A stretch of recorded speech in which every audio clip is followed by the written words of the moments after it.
gotta believe. Hello everybody out there in YouTube land. How's everybody doing today? Hope everybody's staying safe and well.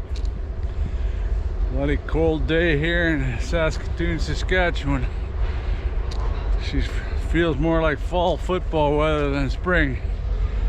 Or even calling for we might get some snow here.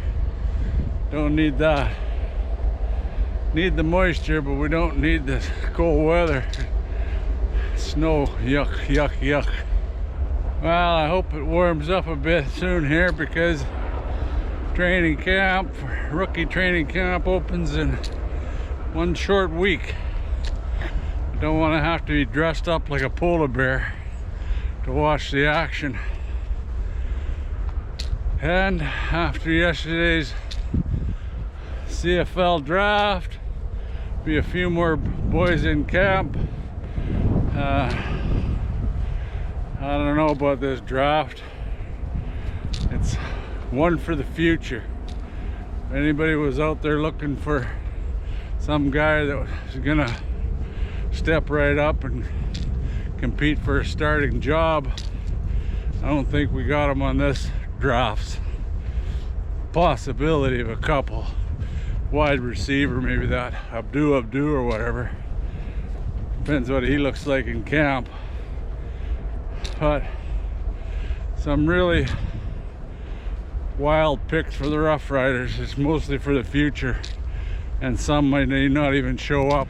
Our number one draft pick was Kyle Hergel. Been playing down in the States, and he's been signed for the well, he was undrafted free agent, and he got signed with the New Orleans Saints. He's a offensive lineman, big guy, 6'3", 300 pounds, but he's a borderline whether he'll make the squad.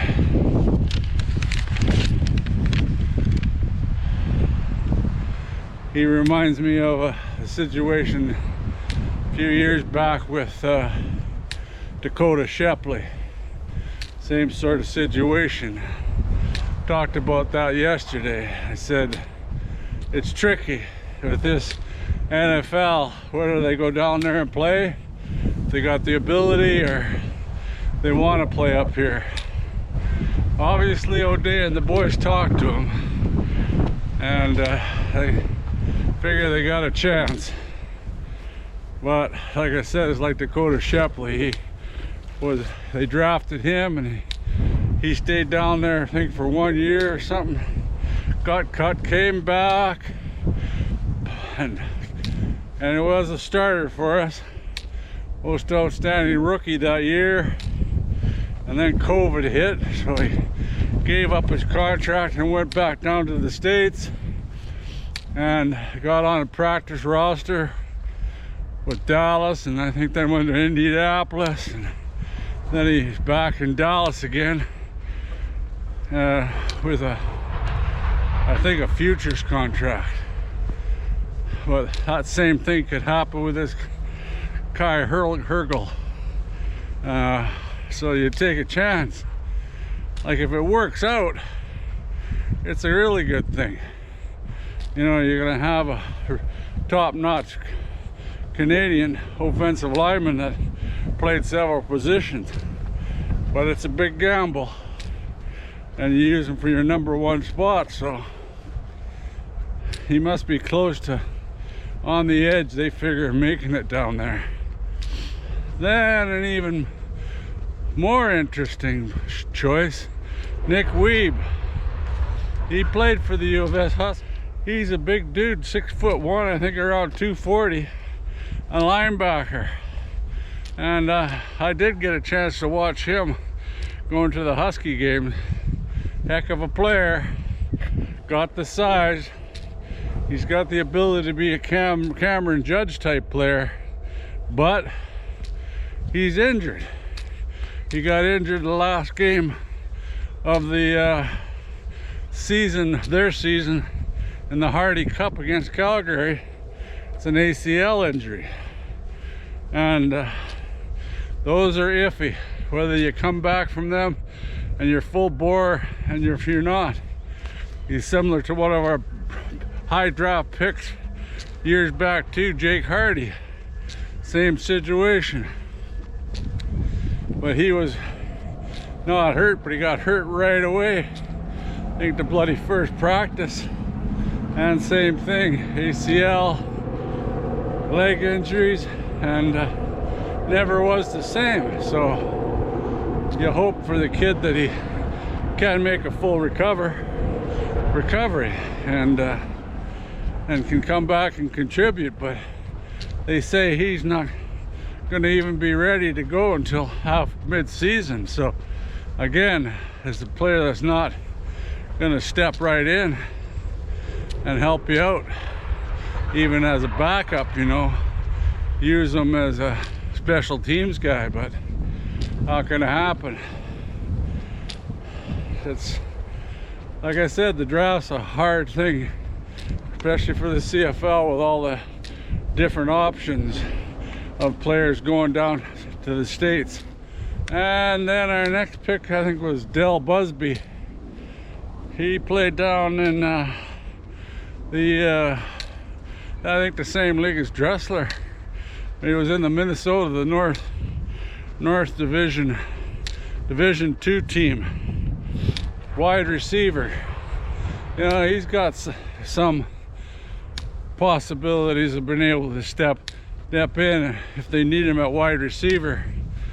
He had a good time in the 40-yard, had good speed. I think he was 5th fastest. So there's a possibility of him playing. If one of our wide receivers falls by the wayside, Canadian. Then the next guy is Malik Stryker. He played for a Division I school down there in the USA. His size isn't real big. He's 5'10", 185 pounds. But they used him in a position they called star down in college, where he was the guy, like our safety and weak side linebacker, well, more the safety, is responsible for making a lot of tackles, because they're the unblocked guy when they move up onto the line of scrimmage. And he was a big plus for him doing that with a lot of tackles down in the States. So he might be a good backup for Dulkey. You never know, but again, like I said, you never know with any of these guys. But he might be a guy that stays with the club. Anyway, stay on the practice roster. Then they picked up another offensive lineman, Daniel Johnson. Yeah, he's a big dude. He's 6'5", 307. He's again, I think why he didn't make it down in the States. He played Division I and in the college, but he had a lot of knee problems and injuries, and probably moved him down in the draft down there. I think he's been invited to the Colts mini camp, so he's sort of the same boat as our #1 pick. Well, maybe less so because of his injury problems, but if he's gotten over those, he may stick with the Colts, and you might not get to see him up here for a few seasons. You never know with those guys that have a chance to even get on a practice roster in the United States. You can't keep them, and you take a chance on them. Then they picked another guy that played in Saskatchewan, Deshaun Mims. He's not overly big. He's only about 5 or 6 foot, 180, wide receiver. And again, he has some injury problems. It's starting to sound repetitive, isn't it? But he's taking a chance on them too, because he's only he played with the Rams in Regina, and when he was at the combine, he didn't do all of his drills and everything because he slightly pulled a hamstring, so that's not good. But he could be another prospect. Hopefully he's come around for rookie training camp. We'll get have a look at him there. Then on their next pick, they took Aju. This is the guy that intrigues me. He's another wide receiver. I think he's around 6'2", 211, but he's got questionable speed. You know, I read some scouting on him, and he doesn't have breakaway speed, but there's no one that really catches him when he does catch the ball. The only thing that sort of makes me wonder is he was with about 3 schools and changed every year, so you wonder if there's a discipline problem or playing ability. You don't know. And he was in South Florida.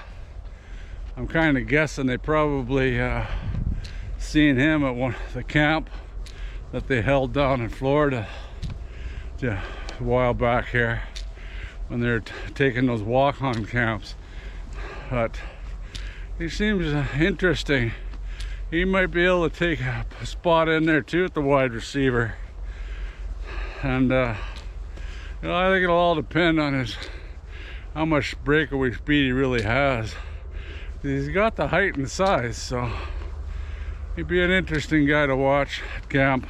Then their last pick was Richard Adudafor, something like that. He's coming out of Western. Yeah, he's another DB. He's 6'3", 212, so he's definitely got the size to get up there and knock some balls down, that's for sure. And he was recorded as going pretty good. Hello, Rod. Come on, let's go. He was recorded as doing pretty good on the 40-yard dash. I think he was 4th or 5th too, right up there. So it'd be another guy to look at camp. If they all show up at rookie camp, I guess we'll soon see. And they also had the global draft. Saskatchewan picked up a couple players there. They picked up that Tyrone Tafini or something like that. Talini, or maybe it is. Yeah, he played with the Trojans, was a decent team on the line, so he might be a good replacement.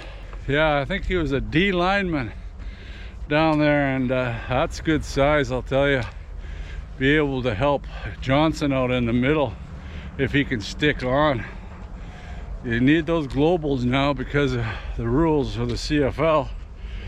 And they picked up Jordan Sandy, another Aussie punter. Hopefully our punter doesn't go down. We got a damn good one from Australia already. I really like his play. I think he was one of the best punters in the league last year. But like I said, there's a lot of guys they got. Now they're gonna show up at rookie camp. Can't wait to go there. And yeah, well, that's a lot of guys to look at come training camp here. Can't wait for it to start. Like I said, all the action starts next week, and I'll be there. Keep tuned into the videos. If you appreciate everybody that watched, comment down below, what do you think of how we did in the draft? You know, like a lot of choices there. As far as I can tell, these are mainly guys that could help us down the road.